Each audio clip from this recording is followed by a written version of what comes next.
Jadi sambil jalan, sambil muncul, kita santai sama-sama belajar. Ini mau membahas tentang selulitis, komplikasi selulitis pada penderita diabetes mellitus. Nah, ini sebuah panduan sehat untuk bapak ibu hebat di usia emas.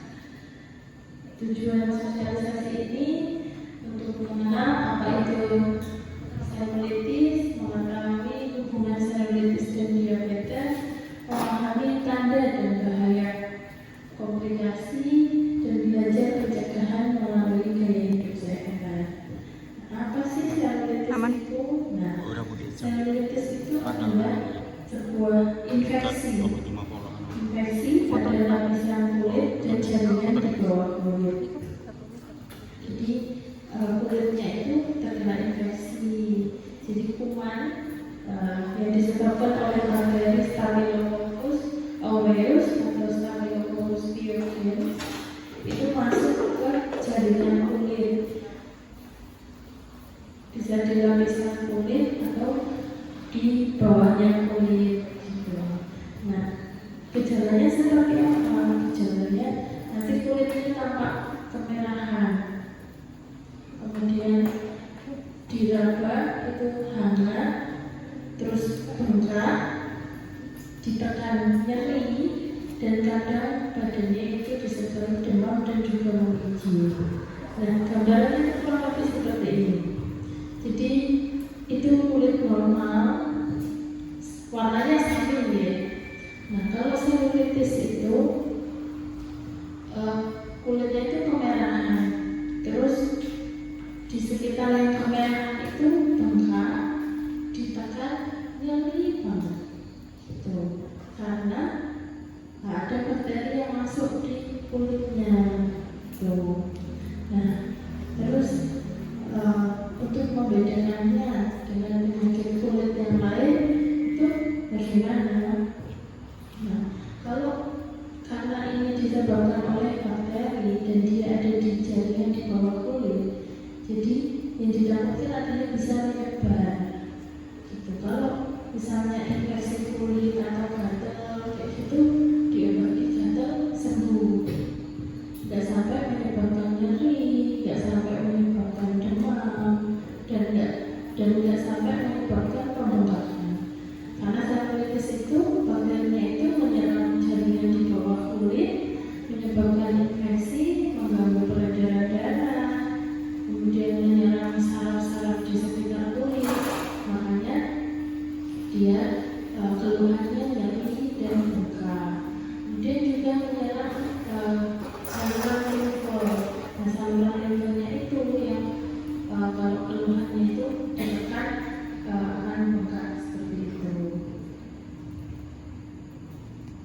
Nah, ini ada beberapa poster yang menyebutkan intinya adalah merah, kemerahan, bengkak, nyeri, dan disertai demam. Demam itu bukan suatu penyakit, tapi dia sebuah gejala. Jadi kita harus cari tahu penyebab demamnya itu apa. Apakah demamnya itu karena infeksi, atau demamnya itu karena virus, flu, batuk pilek, seperti itu. Nah, yang ditakutkan adalah kalau sampai terjadi selulitis ini, infeksi kulit ini. Kadang nggak ada salah, merah biasa, paling digigit serangga, paling digigit nyamuk. Digigit serangga, digigit nyamuk 2-3 hari sembuh, dikasih minyak kayu putih sembuh. Kalau selulitis ini enggak, karena dia penyebabnya kuman, bakteri, jadi harus dapat antibiotik. Lukanya harus dirawat, infeksinya harus diobati, lukanya harus dibersihkan seperti itu. Jadi di sosialisasi ini diharapkan nanti Bapak Ibu semakin aware, semakin waspada. Jadi hati-hati kalau misalnya ada luka kecil, awalnya itu kecil, tapi nanti bisa membesar, terus malah jadi tempat masuknya infeksi seperti itu. Ini dari kulit kemerahan, bengkak, kemudian melebar. Merahnya itu bisa semakin membesar, semakin melebar seperti itu kalau infeksinya itu semakin membesar.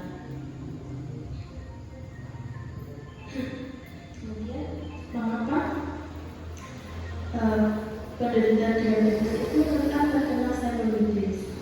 Karena pada penderita diabetes, apabila kadar gula darahnya tinggi, otomatis daya tahan tubuhnya akan lemah dan menghambat penyembuhan luka.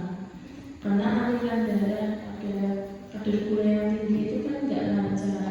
Sedangkan untuk menghancurkan bakteri penyebab infeksinya itu kan dilawan dengan antibiotik yang kita konsumsi atau kita minum atau bisa kita suntikkan. Nah, itu menyebar melalui darah. Kalau aliran darahnya nggak lancar, nanti tidak bisa mencapai luka infeksinya itu, tidak bisa menghancurkan bakteri penyebabnya itu.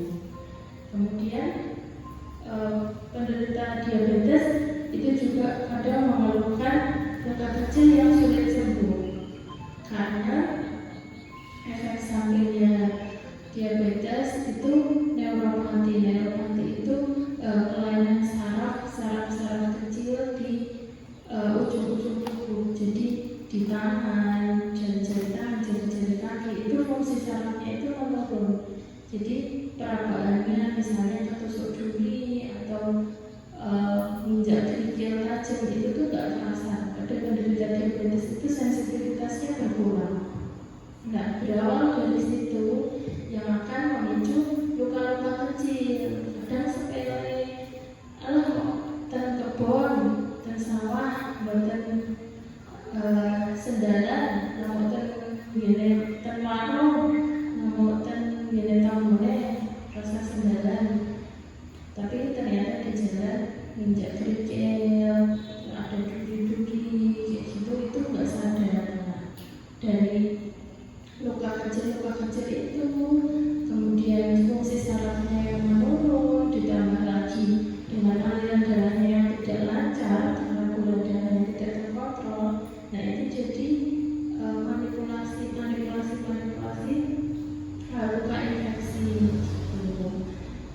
Kemudian gangguan aliran darah pada kaki. Nah, kaki itu kan organ yang paling jauh dari jantung ya, jantung di atas, kemudian dibopong ke seluruh tubuh sampai bagian yang terbawah itu kaki. Nah, kalau misalnya aliran darahnya tidak lancar atau gula darahnya itu tinggi, otomatis tidak bisa mencapai ujung-ujung tubuh sampai jari-jari tangan, jari-jari kaki seperti itu. Nah, padahal untuk proses penyembuhan luka itu kan butuh aliran darah yang lancar karena untuk meregenerasi kulit yang baru, untuk membentuk luka yang baru. Berawal dari kadar gula darah yang tinggi, aliran darah yang tidak lancar, kemudian daya tahan tubuh yang menurun. Nah, itu jadi semakin menyebabkan luka itu sulit untuk sembuh. Nah, kalau luka sulit sembuh, kemudian ada misalnya tertusuk duri atau menginjak kerikil, berawal dari luka kecil itu, nah yang ditakutkan dia menjadi jalan masuk bakteri penyebab selulitis itu tadi. Kadang awalnya lukanya hanya kecil, tapi lama-lama bisa menginfeksi jaringan kulit, lama-lamaan yang ditakutkan bahkan bisa menyebar sampai ke tulang.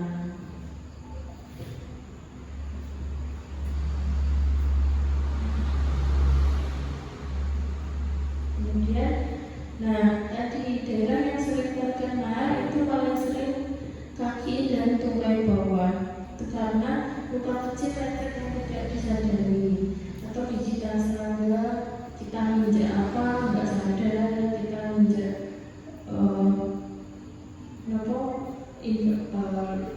duri, kerikil, bahkan kaca, kayak gitu yang menyebabkan luka karena neuropati tadi malah jadi luka yang tidak disadari.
seperti kelumpuhan itu.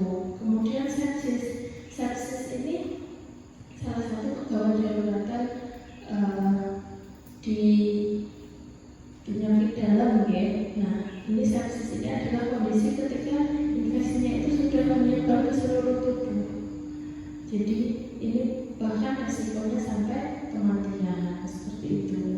Jadi ampun dianggap sepele, tapi juga tidak usah takut. Kita sama-sama berusaha memberikan sharing ilmu dan juga layanan dari Bumi Kusumosodo memaksimalkan untuk perawatan Bapak Ibu semuanya.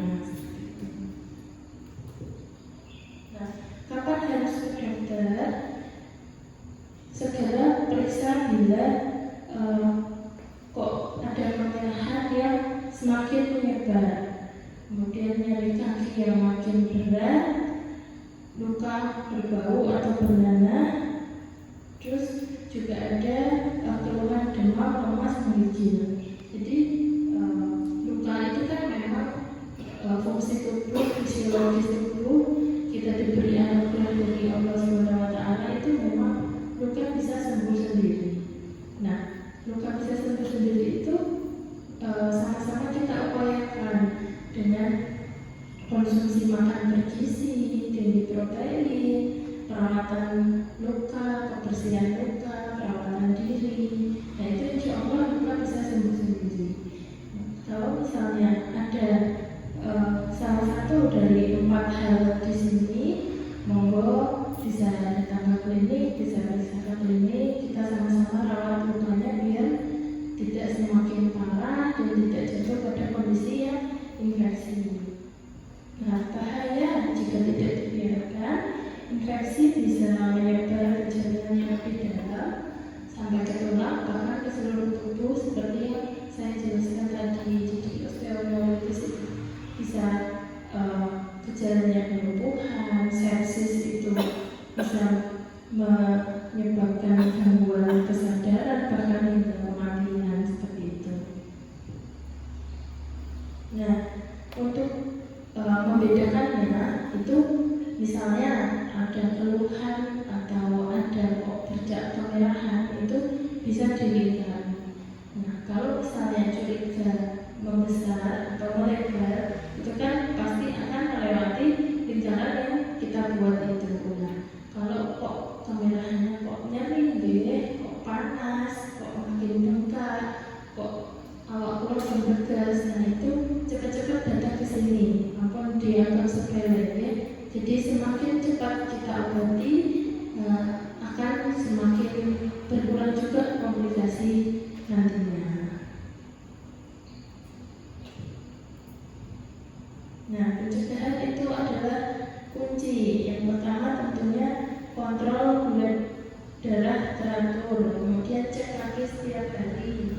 Misalnya pas mau tidur, biasa setelah sholat isya itu mau sare itu kita cek di los-los kaki ada luka atau enggak, hari ini tadi jalan-jalan kemana, pakai sandal atau enggak, kayak gitu. Karena ada terutama di telapak kaki itu kan kulitnya lebih tebal, jadi saraf-sarafnya itu kadang nggak terasa. Kalau hari ini kok ada luka, kok kebeset apa, yang tangan juga misalnya hari ini tadi masak nopo atau ngerjain nopo kayak gitu, kadang nggak terasa. Nah, itu dicek, ada luka nggak ya, ada luka nggak ya, seperti itu. Kemudian juga bisa gigitan serangga yang kita nggak sadar gatal terus digaruk, itu juga malah jadi luka. Nah, pesan saya tadi, gunakan alas kaki yang nyaman dan tertutup. Jadi walaupun kemana-mana itu tetap pakai sandal dan rawat lukanya segera kalau misalnya ada luka. Kemudian makan bergizi seimbang, tetap ya kalau misalnya ada riwayat gula, diet rendah gula, kemudian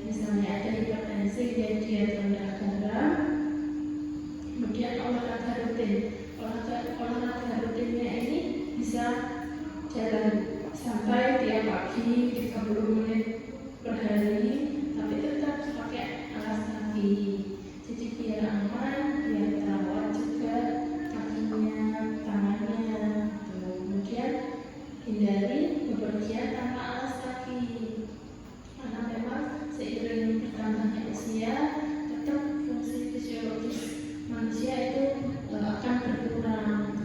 Ditambah lagi kalau misalnya ada penyakit diabetes, pasti akan efek sampingnya neuropati itu tadi.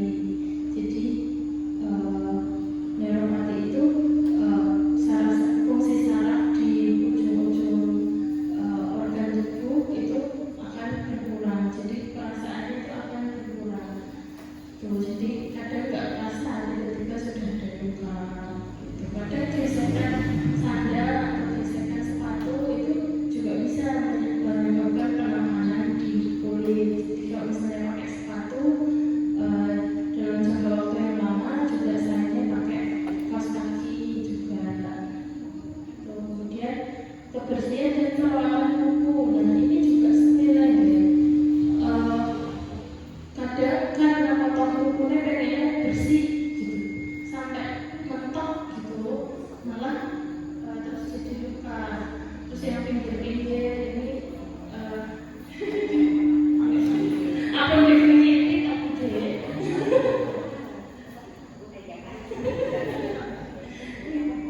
Ya itu potong kuku niatnya pengen biar bersih gitu, sampai potongnya ngepok gitu, tapi malah jadi luka. Nah itu juga luka yang sering tidak disadari seperti itu. Nah ini kan juga ujung-ujung organ tubuh, jadi potong kuku kaki, potong kuku tangan itu harus hati-hati.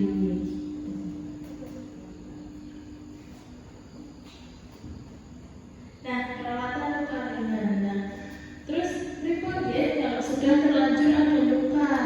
Yang pertama, cuci luka dengan air bersih dan sabun lembut.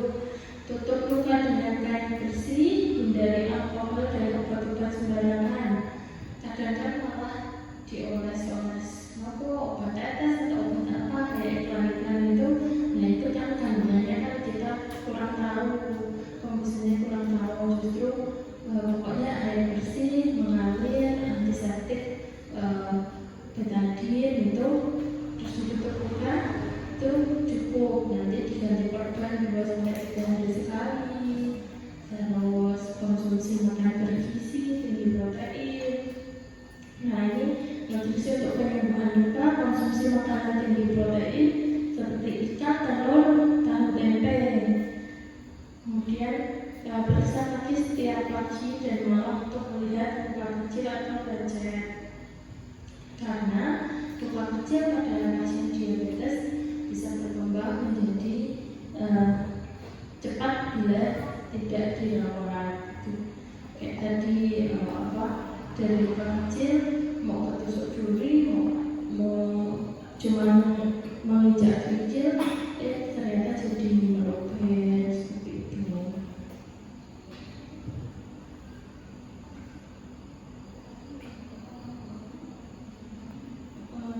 Terus ya protein yang paling murah ya tahu tempe, ikan, telur, daging, monggo, tetap tapi dengan kadar garam yang terkontrol ya.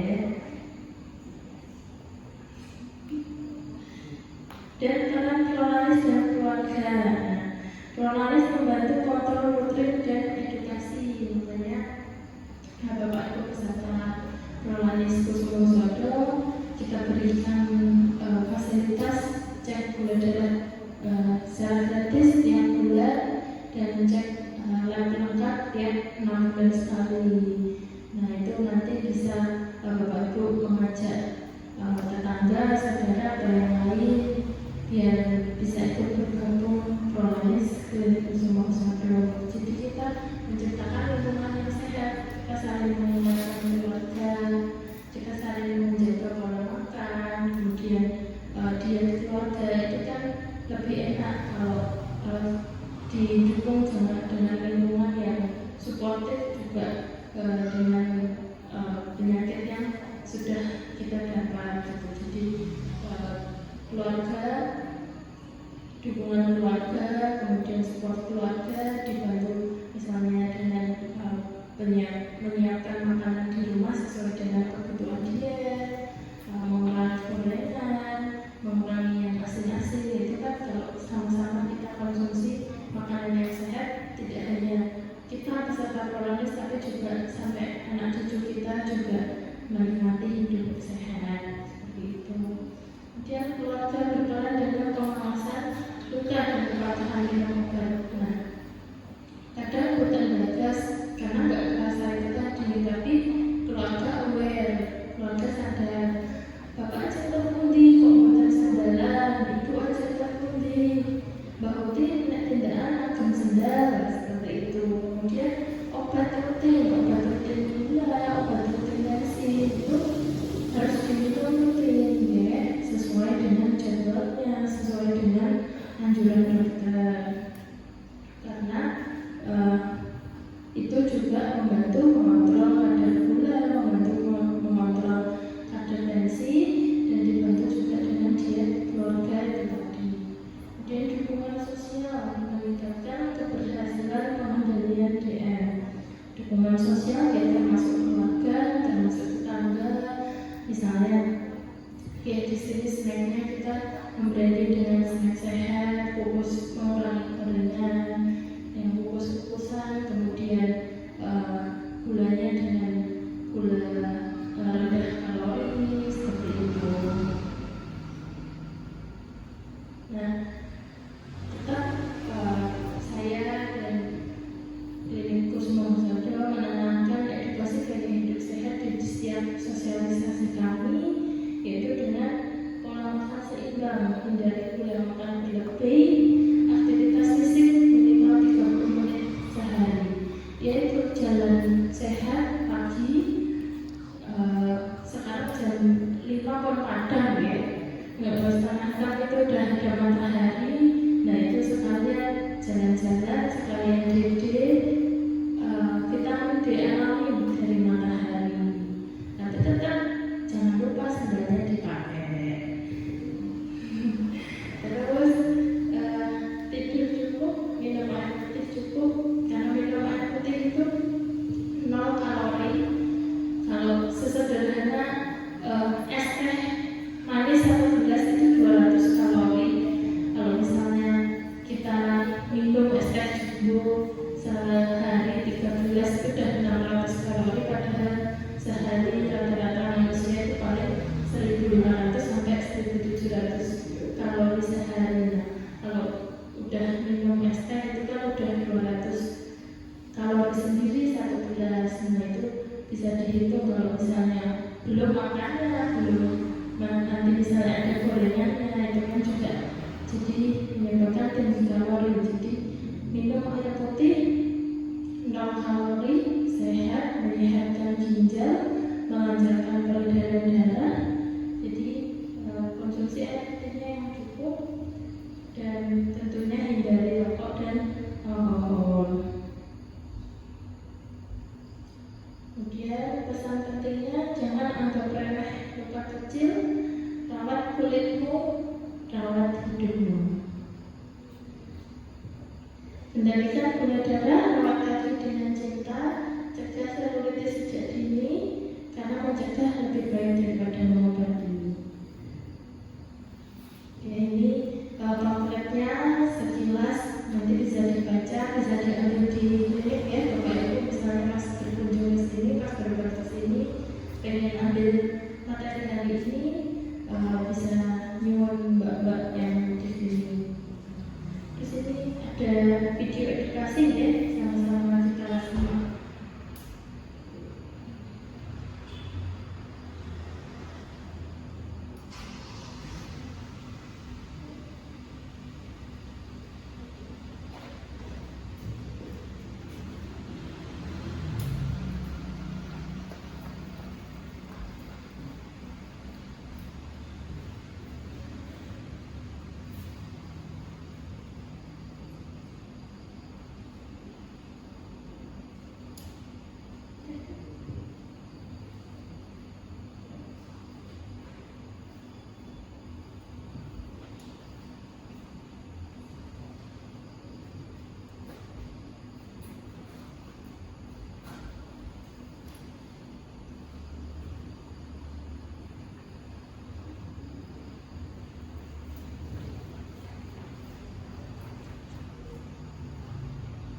kadar gula darah lebih dari normal. Diperkirakan banyak satu dari 8 orang di Jakarta mengalami diabetes. Salah satu komplikasi dari diabetes adalah adanya luka pada kaki yang diabetes yang tak lagi sembuh atau dikenal sebagai kaki diabetes. Diperkirakan banyak satu dari 4 pasien diabetes akan mengalami kaki diabetes. Apabila dari sekian dari rawat dengan baik, kaki diabetes dapat berakhir pada amputasi atau kematian. Mengapa terjadi kaki diabetes? Komplikasi luka pada kaki diabetes disebabkan oleh proses yaitu aterosklerosis atau penyumbatan pembuluh darah di kaki yang berakibat pada kulit kaki tidak mendapat suplai darah, kemudian mati dan menjadi luka. Neuropati atau matinya saraf pada kaki sehingga kaki menjadi fatal, tidak bisa merasakan nyeri apabila terjadi luka. Akibatnya, apabila terjadi luka, pasien tidak mengendalinya, kemudian luka menjadi berat dan berkomplikasi. Bagaimana cara mencegah kaki diabetes? Pertama, periksa secara rutin kadar gula darah dan HbA1c Anda secara rutin sesuai anjuran dokter. Kedua, ikuti anjuran dokter terkait obat-obatan yang harus Anda gunakan. Ketiga, selalu menggunakan kaos kaki dan sepatu setiap kali Anda bepergian keluar rumah. Hal ini penting dilakukan untuk mencegah terjadinya luka pada kaki. Keempat, cuci kaki setidaknya 1 kali setiap hari dengan menggunakan air dan sabun. Lalu keringkan menggunakan handuk setelah selesai. Kelima, seminggu sekali gunting kuku yang panjang, tetapi hati-hati jangan menggunting kuku terlalu pendek. Keenam, setiap hari selesai mencuci dan mengeringkan kaki, selalu periksa keseluruhan kaki di depan jari. Apakah ada luka atau letih berisi air? Apabila ada, maka segera sampai ke dokter yang merawat Anda. Bagaimana cara merawat kaki diabetes? Apabila Anda menemukan adanya luka pada telapak kaki Anda, segeralah Anda bawa berobat ke dokter yang merawat Anda. Dokter akan melakukan wawancara, pemeriksaan fisik, dan pemeriksaan laboratorium, lalu akan melakukan perawatan luka dan memberikan obat. Penting agar Anda mengikuti semua langkah yang dianjurkan oleh dokter Anda, dan Anda harus kontrol sesuai waktu yang dianjurkan sampai luka kaki diabetes Anda sembuh. Setelah sembuh, kembali lakukan langkah-langkah pencegahan yang rutin agar tidak terjadi lagi luka pada kaki Anda. Dengan pencegahan dan perawatan rutin, pasien diabetes dapat terhindar dari luka kaki diabetes dan komplikasinya. Yang masih tidak diketahui adalah ya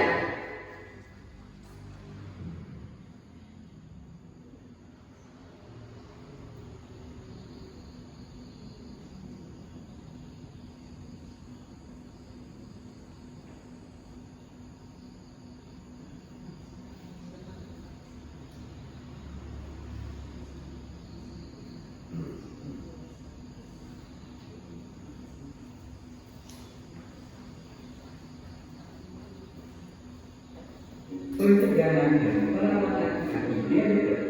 Apakah itu kaki diabetes?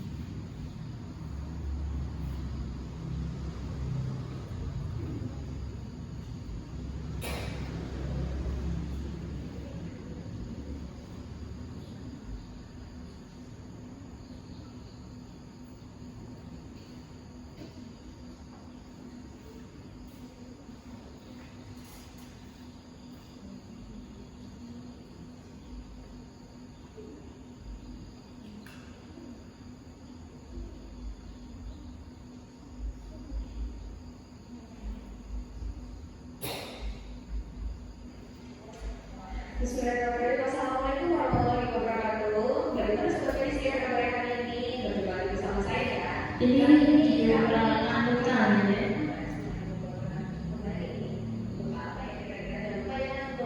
Sebelum kita buka terlebih dahulu, nah ini kita buka terlebih dahulu untuk balutannya. Kita buka satu persatu. Nah ini kita lihat ya, lukanya lumayan besar nih sepertinya. Karena apa? Ini balutannya kok besar sekali ya. Gitu. Nah ini kita buka. Nah ini ada pampersnya ya. Jadi penggunaan pampers ini bisa sebagai untuk penyerap eksudan juga, tapi kan tidak langsung terkena dengan si lukanya. Nah ini kita buka perlahan-lahan. Ini beberapa lapis ya teman-teman. Jadi memang eksudannya cukup banyak. Jadi kita menggunakan beberapa lapisan. Nah ini kita menggunakan secondary dressing. Nah mungkin teman-teman ada yang tahu ini apa, nanti akan kita jelaskan. Nah ini terlihat ya lukanya cukup besar lukanya ya. Ini merupakan selulitis plus vena ulcer. Nah sebelumnya kita menggunakan teknik 3M seperti biasa ya, mencuci, membuang air mati dan memakai dressing. Nah ini kita menggunakan cairan antiseptik alami yaitu daun sirih, rebusan daun sirih ya teman-teman. Nah ini kita gunakan sabun dan kita menggosoknya dengan teknik sweeping. Ya kita cuci secara perlahan hingga benar-benar bersih ya teman-teman. Nah ini yang putih-putih apa? Kok agak susah sepertinya ya. Nah yang putih-putih ini merupakan topikal. Nah topikal apa nih? Teman-teman ada yang tahu nggak? Iya benar sekali, ini adalah meclofazine reguler. Ya meclofazine reguler memang kegunaannya itu sangat bagus ya teman-teman.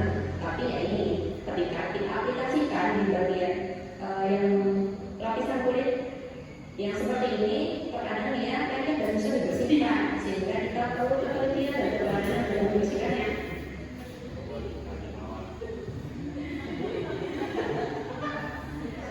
Tadi makanya kalau selulitis kan bedanya jelas. Jadi ada batas yang tegas antara kulit yang normal sama kulit yang selulitis. Terus perawatannya diolah antibiotik, dibersihkan seperti itu tadi. Jangan sampai itu terjadi selulitis itu dari luka yang kecil, dari luka yang sepele malah jadi selulitis itu. Nah, jadi sedikit video edukasi pencegahan dan perawatan luka ya. Jadi perawatan luka sederhana pakai air mengalir sama sabun, terus antiseptik itu. Kalau untuk perawatan lebih lanjut monggo bisa dikonsultasikan ke Bapak Semua.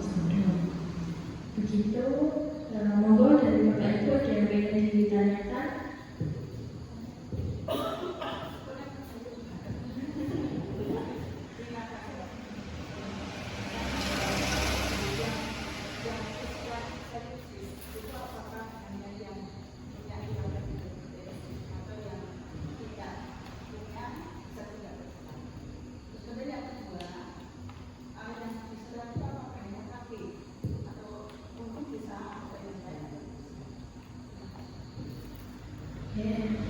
Terima kasih atas pertanyaannya, Bu Widya Stuti ya. Ini wajah baru di klinik Kesuma Sadu ya. Untuk yang bisa terkena selulitis itu bisa siapa saja, karena itu memang infeksi di jaringan di bawah kulit maupun lapisan-lapisan kulit di bawahnya. Tapi pada penderita diabetes itu lebih berisiko karena yang pertama neuropati itu tadi, kemudian gangguan vaskularnya sudah tidak lancar dan mulai saraf, dan ditambah parah apabila ada gula darahnya tinggi seperti itu. Kemudian yang bisa terkena apakah hanya di kaki? Boten, itu bisa di seluruh tubuh. Yang paling sering memang anggota gerak, karena yang berinteraksi atau terkena gesekan-gesekan sama benda yang lain itu yang paling sering kan tangan sama kaki. Kenapa tapi lebih sering kaki? Kenapa? Karena itu tadi pembuluh darahnya itu kan lebih jauh lebih jauh dari jantung. Kemudian kadang ada luka yang tidak disadari, jadi lukanya itu tiba-tiba udah menyebar, tiba-tiba udah besar seperti itu. Kemudian juga bisa menyerang, bahkan anak-anak pun juga bisa. Kemarin ada kasus itu dari luka infus yang tidak tertangani, itu juga bisa malah jadi selulitis, itu juga bisa. Jadi ketika ada jalan masuk atau luka, kalau dalam kasus yang kemarin itu kan dari bekas suntikan, nah itu jadi jalan masuk buat bakterinya seperti itu. Jadi makanya harus berhati-hati, harus aware lah sama tubuh kita gitu. Jadi dijaga jangan sampai ada luka yang menjadi jalan masuk bakteri gitu. Sampel jelas? Okay. Ada lagi Bapak Ibu monggo?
Keluhan-keluhan seperti itu terasa ketika kita tidak beraktivitas.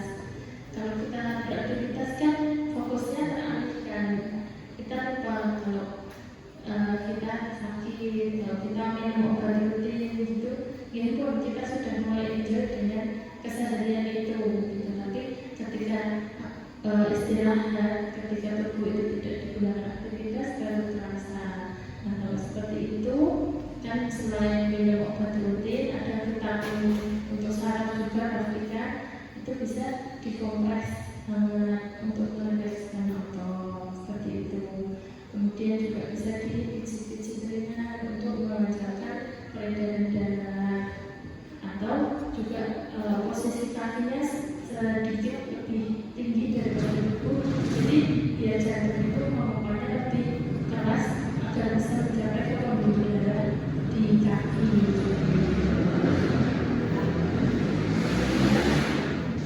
Oke, termasuk kram itu kan itu karena otot ya, itu bisa dikompres hangat itu tadi untuk melegaskan ototnya seperti itu.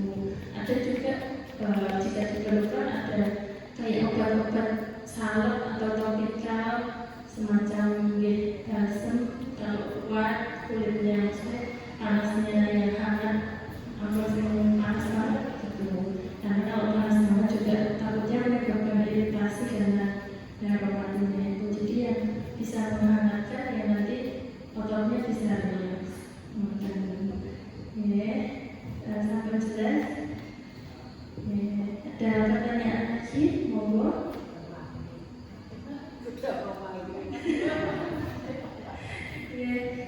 Sekian dari saya. Matur nuwun atas kehadirannya Bapak Ibu, sampai ketemu bulan depan. Oke, wassalamualaikum warahmatullahi wabarakatuh.